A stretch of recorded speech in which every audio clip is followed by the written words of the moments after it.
لاہور وزیر اعلیٰ پنجاب چودھری پرویز لائی vice chairman LDA Aslam Iqbal کی زیر قیادت DG LDA عامر احمد خان کی زیر نگرانی 20 ارب روپے کی لاگت سے ترقیاتی منصوبوں پر کام جاری۔ سمنا آباد موڑ انڈر پاس کی تعمیر 2 ارب 33 کروڑ روپے لاگت سے 6 ماہ میں مکمل کی جائے گی۔ سمنا آباد کرکٹ اسٹیڈیم 66 کروڑ کی لاگت سے تعمیر ہوگا۔ گلشن راوی جنکشن اور بند روڈ کی بحالی منصوبہ 4 ارب 84 لاکھ روپے میں مکمل کیے جائیں گے۔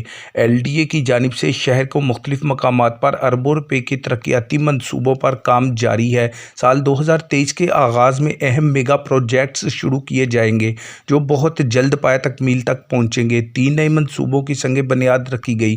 ان میں سمنا آباد موڑ انڈر پاس، کرکٹ اسٹیڈیم، گلشن راوی جنکشن انڈر پاس اور بند روڈ بحالی شامل ہے۔ دیگر جاری منصوبہ جات میں چھبرجی سے اسکیم موڑ، LOS سے ملتان روڈ، پونچھ روڈ سے غزالی روڈ، قرطبہ چوک سے بابو سابو چوک اور بند روڈ اور اس کے ملحقہ سڑکوں اور سیوریج کی توسیع اور مرمت کا کام بھی تیزی سے جاری ہے۔ ان منصوبوں سے شہریوں کا قیمتی وقت اور ایندھن کی بچت ہوگی۔ یہ ماحول دوست منصوبے ہیں۔ ان سے اسموگ، شور اور آلودگی میں بھی کمی واقع ہوگی۔ کیمرہ مین اذان علی کے ساتھ محمد احمد حسن۔